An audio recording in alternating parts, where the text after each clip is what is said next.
bitterness and anger. He's right. You've probably already noticed it.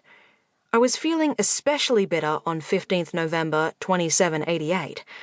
I was due to meet Candace in half an hour and tell her my decision on my course, my career, my whole future life. I still hadn't made up my mind, and really needed to do some hard thinking. Naturally, I was avoiding doing that by watching the vid.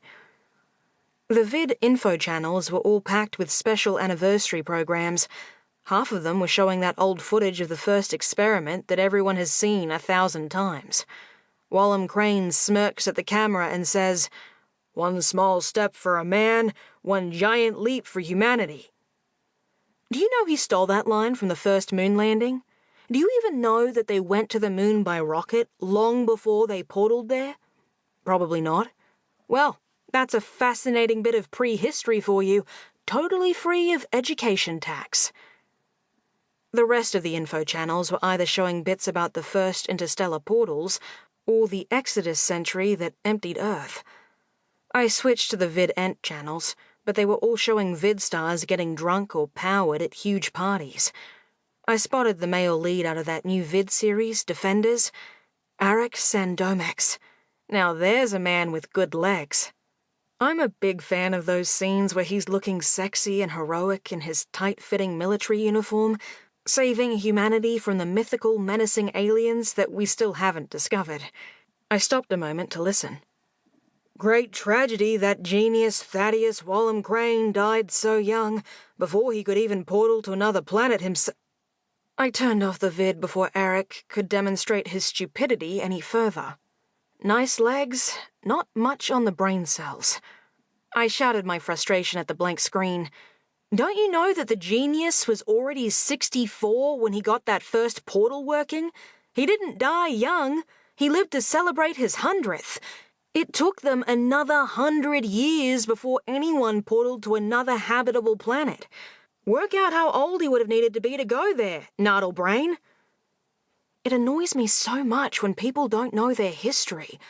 I have a passion for facts and... Yes, I admit it. I'd known what course I'd take all along. You've probably already seen I'm a natural historian. I was just rebelling against it because being a historian is like giving in to what fate has done to me. Everyone knows Earth is for the Triple H. Hospital, history, handicapped. There are other careers you can follow on Earth. We need the entire infrastructure any world has, but our two big specialty areas are medicine and history. So it boiled down to this. I could be a dutiful stereotype handicapped and become a historian, or I could rebel by not studying something I loved. Great choice. Then I thought of a third possibility. I could do it if I was crazy enough or angry enough. I was grinning like a maniac as I went out of my room and headed down to the portal in the entrance hall. I met Candace in the huge tropical bird dome of Zoo Europe. They have an even bigger one in Zoo Africa, of course, but cross-continent portaling is more expensive than local, and you hit time zone problems. You probably didn't know that, since Earth is the only world with more than one inhabited continent. Another tax-free fact for you. Candace was sitting on the bench by the guppy pool.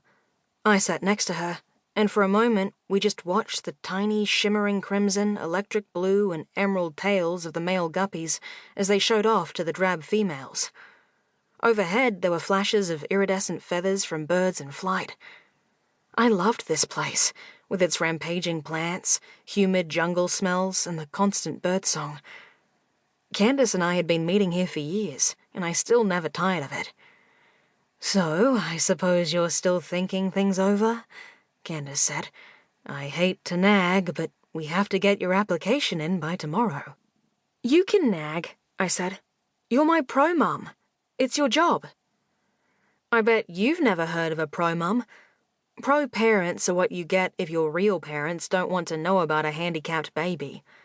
In 92% of cases, it takes parents less than a day to register consent to make their embarrassing throwback a ward of Hospital Earth, give notice to dissolve their marriage or other relationship, and head in opposite directions while each screaming the throwback genes belonged to the other party. My parents were...